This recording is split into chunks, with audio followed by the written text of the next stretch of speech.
우리는 주님을 믿음으로 성령을 받았습니다. 때문에 우리 안에는 성령님이 거하시지요. 그런데 성령님이 거하시는 것으로 우리는 만족해서는 안 됩니다.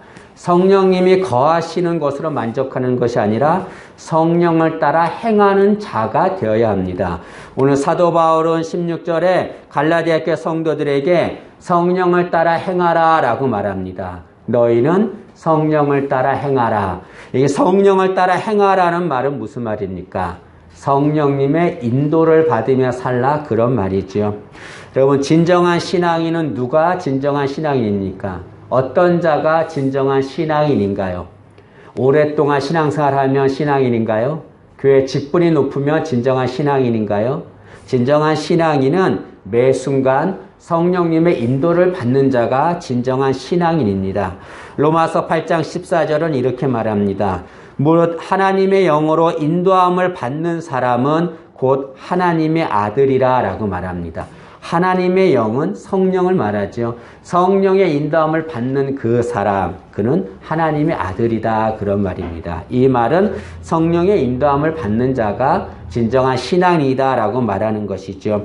우리는 성령의 인도함을 받으며 살아야 합니다. 성령의 인도함을 받으면 어떻게 됩니까? 성령의 인도를 받으면 육체의 욕심을 이루지 않게 된다라고 말합니다. 오늘 16절 말씀을 보시면 내가 이르노니 너희는 성령을 따라 행하라. 그리하면 성령을 따라 행하면 육체의 욕심을 이루지 아니하리라 라고 말합니다.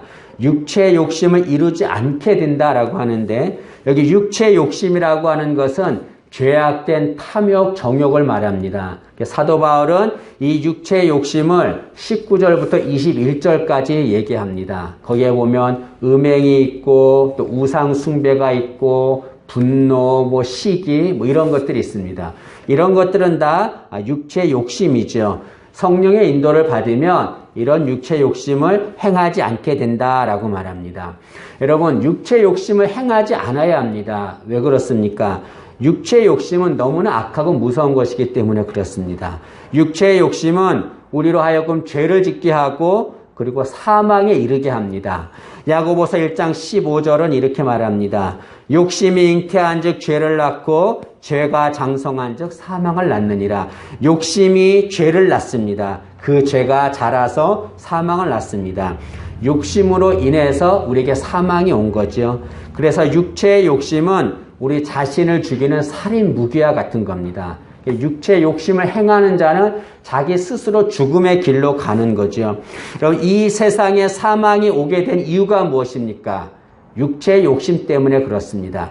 하나님은 아담과 하와에게 선과 악을 알게 하는 나무의 열매를 절대로 먹지 말라라고 명령하셨습니다. 먹으면 너희가 반드시 죽는다라고 말씀했습니다.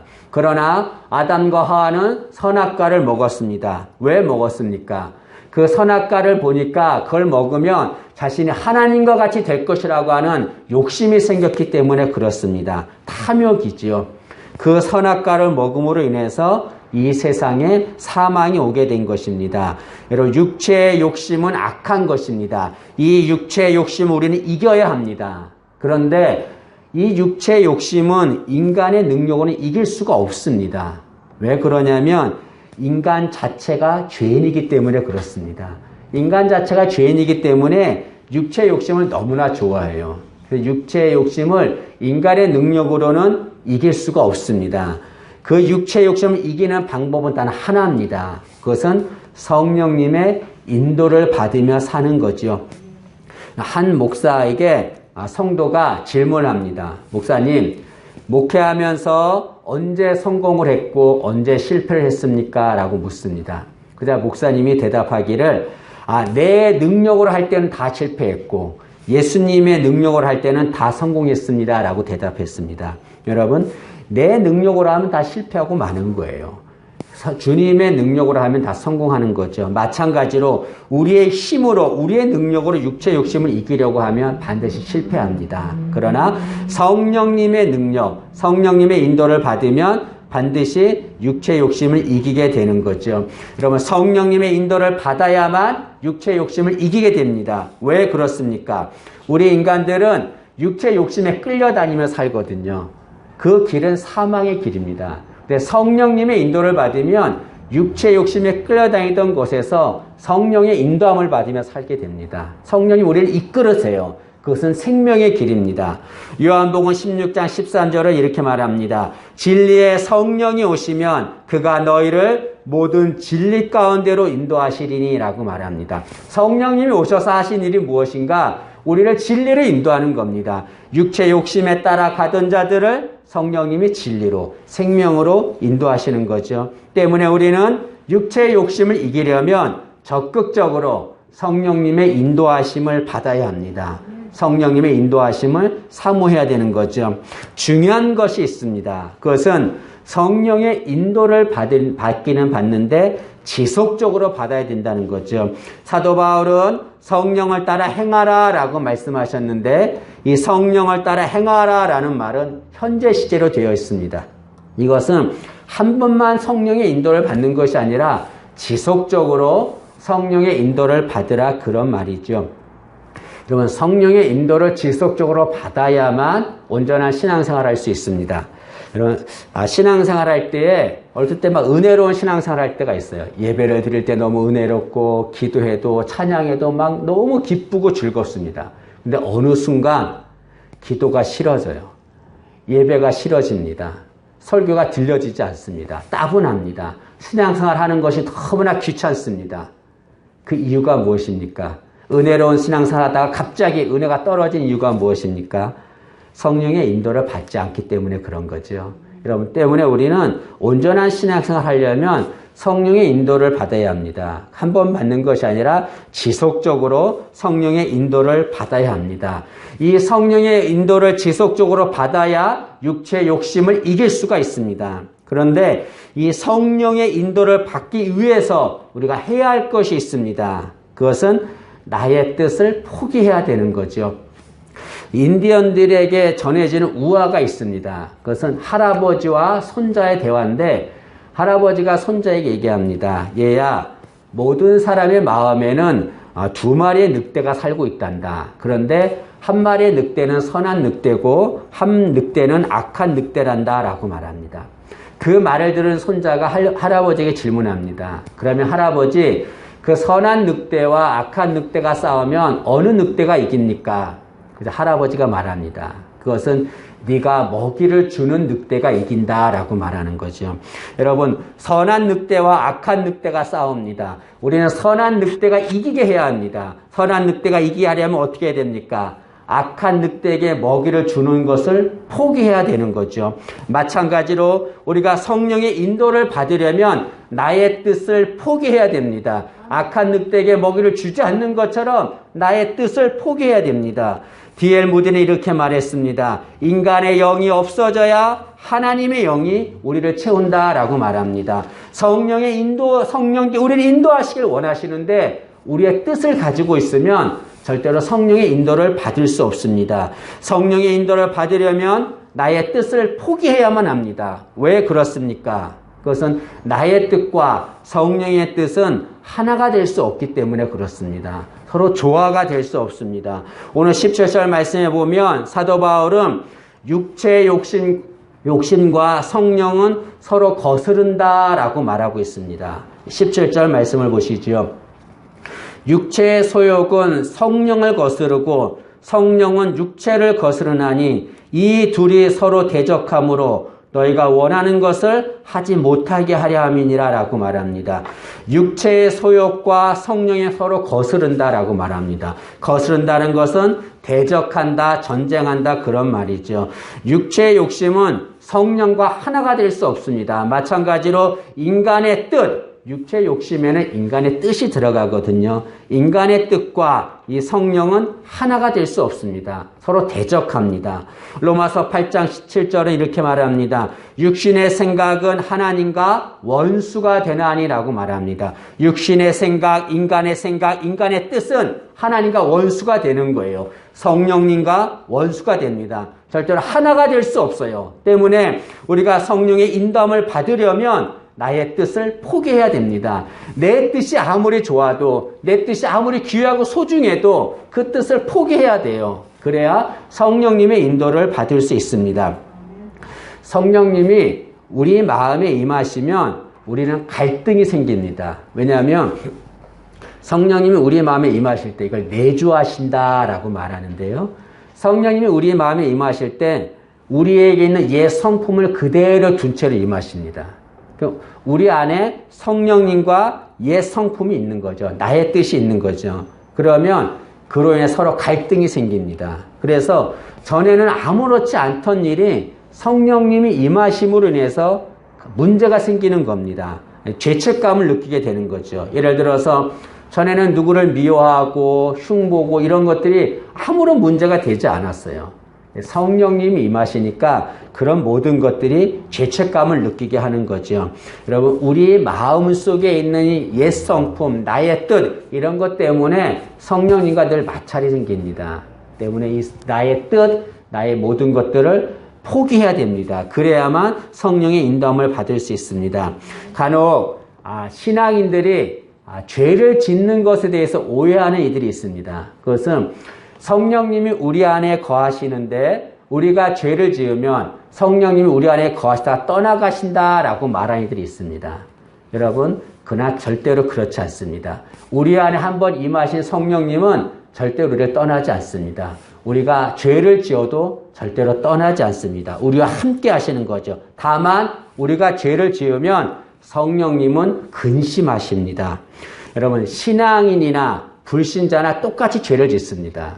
신앙인이라고 죄를 짓지 않는 건 아니죠. 똑같이 죄를 짓습니다. 그런데 차이가 있습니다. 신앙인과 불신자가 죄를 짓는데 차이가 있는 것은 불신자가 죄를 지으면 정죄를 받습니다. 정죄를 받는다는 것은 버리움을 당한다는 것을 말하는 거죠. 어떤 분이 이런 말을 했습니다. 나는 막 죄를 지어도 아무런 문제가 생기지 않아요. 죄를 지어도 아무런 문제가 생기지 않고 다 잘 되고 좋은 일이 생겨요 라고 하면서 막 좋아하는 이들이 있습니다. 여러분, 그것은 절대로 좋아할 일이 아닙니다. 내가 죄를 지었음에도 불구하고 아무런 문제가 생기지 않는 것은 하나님이 이미 나를 버렸다는 증거거든요. 여러분, 죄를 지었는데 아무런 문제가 생기지 않는다? 그것은 버림을 받은 겁니다. 정죄를 받은 겁니다. 그러니까 여러분, 신앙인이 죄를 지으면 하나님, 성령님은 정죄하는 것이 아니라 징계하십니다. 징계한다는 것은 뭘 말합니까? 깨닫게 한다는 것을 말하는 거죠. 왜 깨닫게 할까요? 사랑하기 때문에 그렇습니다. 성령님은 신앙인이 죄를 지으면 근심하시고 징계하십니다. 그리고 깨닫게 해서 회개하게 하는 거죠. 때문에 내가 죄를 지을 때에 어려움이 생기고 문제가 있다고 한다면 성령님이 나를 징계하시는 거예요. 깨닫게 하시는 거예요. 때문에 우리는 죄된 삶에서 벗어나야 합니다. 성령님이 근심하지 않도록 죄된 삶에서 벗어나야 되는 거죠. 에베소서 4장 30절은 이렇게 말합니다. 하나님의 성령을 근심하게 하지 말라라고 말합니다. 우리가 나의 뜻을 가지고서 계속 살아가면 그것이 죄를 짓는 거예요. 그로 인해서 성령님이 근심하십니다. 떠나가진 않지만 근심하세요. 우리는 그 성령님이 근심하지 않게 해야 합니다. 그러기 위해서는 나를 포기해야 되는 거죠. 나의 뜻을 포기해야 합니다. 여러분, 나의 뜻을 포기한다는 것은 다른 말로 나의 자아를 죽게 한다는 것을 말합니다. 여러분, 주님은 우리 안에 사십니다. 어떨 때 우리 안에 사십니까? 나의 자아가 죽을 때 주님이 우리 안에 사십니다. 그래서 사도 바울은 내가 죽었기 때문에 예수님이 내 안에 산다라고 말씀합니다. 우리 읽지 않았지만 갈라디아서 2장 20절 말씀을 한번 보실까요? 갈라디아서 2장 20절 말씀을 보시면 사도 바울의 고백입니다. 2장 20절에 내가 그리스도와 함께 십자가에 못 박혔나니 그런즉 이제는 내가 사는 것이 아니요 오직 내 안에 그리스도께서 사시는 것이라 라고 말합니다. 여기 사도 바울은 내가 십자가에 못 박혀 죽었기 때문에 이제 예수님께서 그리스도께서 내 안에 사신다라고 말합니다. 내 안에 사시는 주님, 그 주님을 위해서 내가 죽어야 되는 거죠. 나의 자아가 죽어야 되는 겁니다. 여러분, 나의 자아가 죽어야 성령의 인도를 받게 되는 거죠. 그러나 세상은 자신의 자아가 죽는 것을 원하지 않습니다. 왜냐하면 인간에게 있는 자신의 자아는 자신의 모든 것이라고 생각하기 때문에 그렇습니다. 그래서 내 자신이 내 자아가 죽으면 내 인생은 끝난다라고 생각합니다. 나의 꿈, 나의 목표 이런 건 다 끝난다고 생각하기 때문에 절대로 자아를 죽이려고 하지 않습니다. 그러나 여러분, 자아가 죽는 것이 복입니다. 왜냐하면 자아가 죽으면 성령의 인도를 받기 때문에 그렇습니다. 혹자는 이렇게 질문합니다. 나의 뜻을 포기하고 성령님의 인도를 받으면 내게 얻는 것은 아무것도 없지 않습니까? 나는 아무것도 얻는 것이 없지 않습니까? 라고 말하는 이들이 있습니다. 그러나 여러분, 그렇지 않지요. 나의 뜻을 포기하고 성령의 인도를 받으면 성령님이 우리에게 좋은 것을 주십니다. 그것이 뭡니까? 성령의 열매지요. 오늘 갈라디아서 5장 22절과 23절에 보면 성령의 열매에 대해서 나옵니다.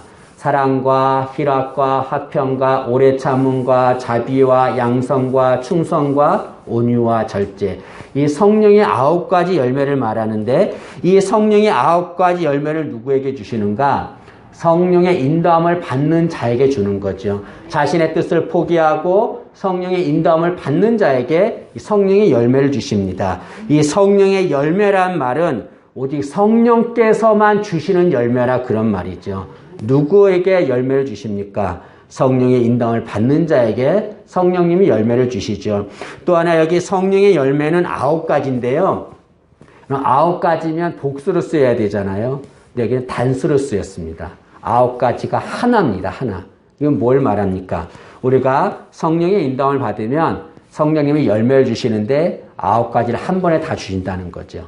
사랑만 주는 것이 아니라 희락만 주는 것이 아니라 우리가 성령의 인도함을 받으면 나의 뜻을 포기하고 내 자아를 죽이고 성령의 인도함을 받으면 성령께서 9가지 열매를 한꺼번에 다 주십니다. 여러분, 우리는 육체의 욕심을 버려야 합니다. 그리고 성령을 따라 행해야 합니다. 성령의 인도하심을 따라 살아야 합니다. 성령이 인도하는 것이 내 마음에 들지 않는다 할지라도 그 길이 바른 길입니다. 성령님이 인도하실 때 어디를 인도하시든지 그 성령의 인도함을 받는 우리 되기를 간절히 원합니다. 그래서 성령님이 주시는 성령의 열매를 맺는 우리 모두가 되기를 진심으로 소망합니다.